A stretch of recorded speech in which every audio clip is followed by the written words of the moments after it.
Assalamualaikum warahmatullahi wabarakatuh, and a very good day to our beloved panelists and everyone. I am Siti Hajar Binti Ibrahim from 4 SDHL, and I will present my thesis proposal titled Challenges of Private Developers in Developing WAQF Land in Malaysia.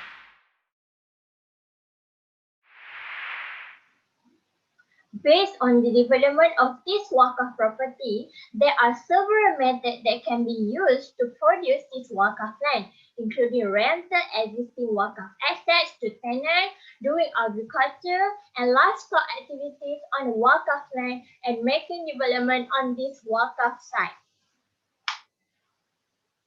In Malaysia, there are also commercial developments that have now been successfully developed on WAQF land before the results are used for the benefit of Muslims, including Pantai Puteri Hotel in Melaka, Kelana Beach Resort in Port Dickson, Seri Warisa Hotel in Taipei, and Hotel Puteri in Kuala Terengganu. Next, we will move to the problem statement in this study. Based on the development of this WAQF land, the government also encouraged and recommended private developers to work together in developing endowment land in the country to ease the government, especially in financial resources. In Malaysia, one of the private developers that active in developing WAQF land in Malaysia is UDA Holdings Sdn Bhd. The commercial development successfully developed by UDA Holdings Sdn Bhd is the development of Siti Hajar WAQF land in Penang, where a total of 76 units of 2-story terrace houses and 3-story shop units have been built on Majlis Agama Islam Negeri Pulau Pinang WAQF land.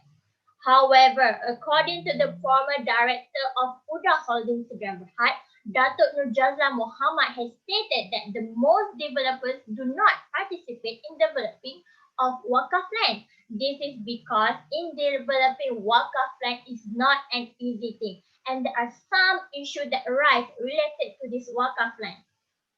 Among them are issue of registration of WAQF land, issue of management and administration of WAQF land, issue of position of land, lack of funds to develop WAQF land, and issue related to public misunderstanding about the development of WAQF land. Therefore, in Malaysia, there are still not many developers who dare to participate in developing WAQF land. Based on this problem that arise, this study look at the challenges that will be faced by private developers in developing the WAQF land. Next, the aim of this study was to find out the challenges faced by private developers in developing WAQF land by looking at the action of private developers in developing WAQF land.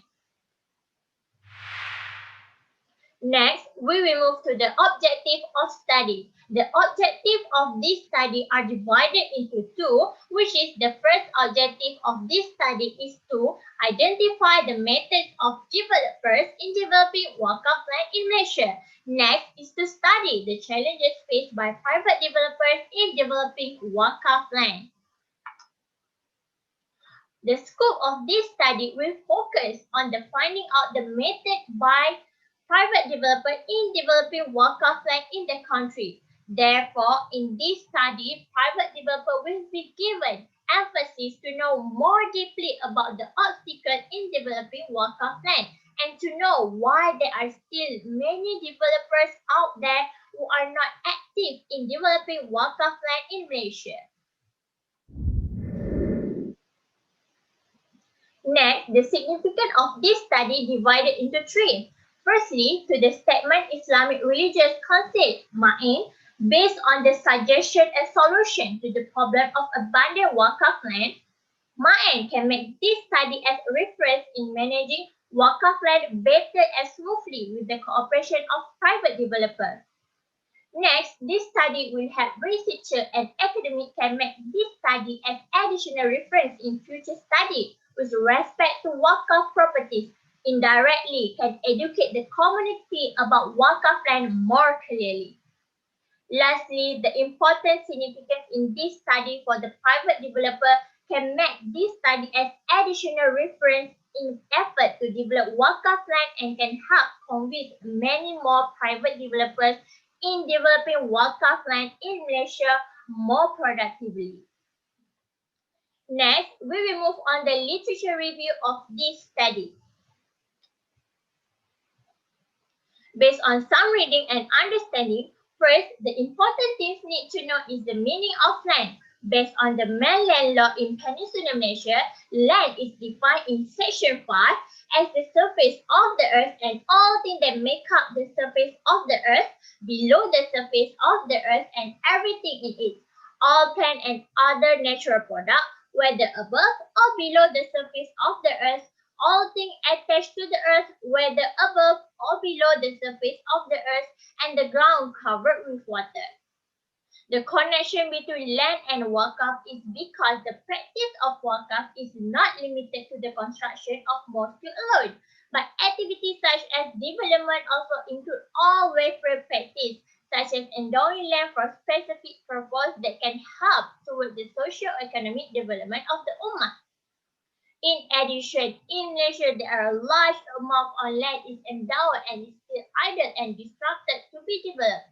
Next, for the WAQF, the term WAQF is any property that is retained by the right of the WAQF giver on his property from any transaction, hibah, inheritance, and within maintaining his physical resources toward charity with the intention of drawing closer to Allah Subhanahu wa Ta'ala. Next is a form of WAQF. A WAQF can divide into two general categories, namely WAQF Duriyah and WAQF Khairi. WAQF Duriyah aims to provide a special social security for family such as children and grandchildren. This WAQF has the same meaning in doing charity work to help the less fortunate and students. The only difference is that it's special allocated to certain people and is done to help relatives who need it. However, some scholars say this is WAQF is heresy and does not follow the Islamic law. While for WAQF Khairi, that is welfare endowment is done solely through charity because Allah Subhanahu wa Ta'ala hope to create social balance in society. Example of this welfare endowment are the construction of mosques, schools, cemeteries, bridge, roads, and hospitals where this development is intended for public use. Although this form of WAQF has two parts, this study only discusses WAQF Khairi, where this WAQF is divided into two and is known as special WAQF and general WAQF, which is general WAQF, where a person has endowed a property for the general public. Endowment from this category can be applied to matters of public welfare that can further enhance the image of Islam and society. For example, a person endow his land to Muslims in general and aim for charity. The WAQF does not place any condition on the endowment property.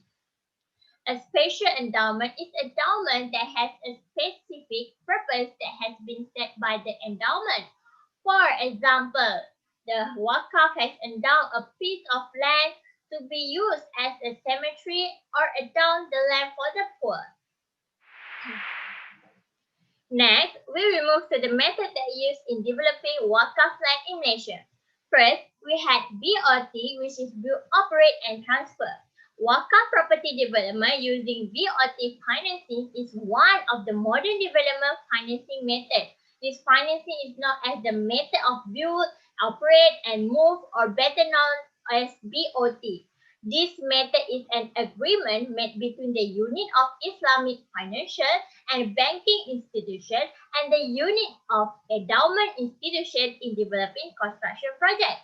This method is usually done for a large-scale project and has a long repayment period. For example, in Malaysia, a project that uses this BOT method is the Penang Islamic Religious Conclave (MAIN-PP), in the trying to develop WAQF land instead. The development method for the Majasol WAQF land, North East Georgetown, Penang, has been implemented by a private company, Amanah Capital Partner Berhad, ACPB. Next method is joint venture. Joint venture is a form of collaboration strategy where firms create alliances to combine their resources and capabilities, where the object is to create a stronger competitive position. It is a method often used by partners in mega projects covering a wide range of construction disciplines as one way to share a business risk and resources. In Malaysia, the development of WAQF land using joint venture is development of Siti Aisyah WAQF housing.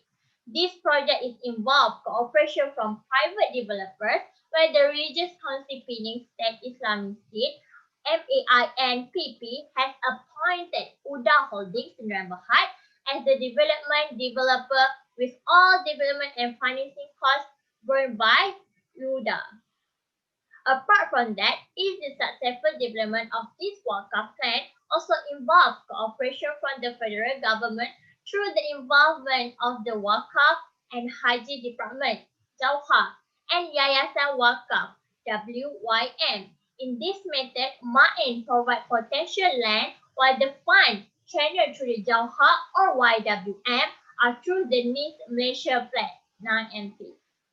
And we had method BLT and BLMT that used in development in Pulau Pinang, which is BLMT is build, lease, maintain, and transfer, and BLT build, lease, and transfer. So we go to the next slide, please. The methodology of this study will be carried out based on the objective outline. For the first objective, which is to identify the method of developer in developing WAQF land in Malaysia, is the type of data to be collected is the secondary data sources from the Act Journal, thesis, online website, and circulars. The data will then be analyzed as content analysis, the outcome method that used in the development in WAQF land. Second objective is to study the challenges that faced by private developers in developing WAQF land. The type of data to be collected is the primary data from the interview. And from the data, we'll analyze the outcome of the challenges that private developer needs to overcome. And the data analysis is the descriptive analysis. From this slide, this is my questionnaire that will be asked to the respondent. It will be divided into three sections, which is section A, section B, and section C.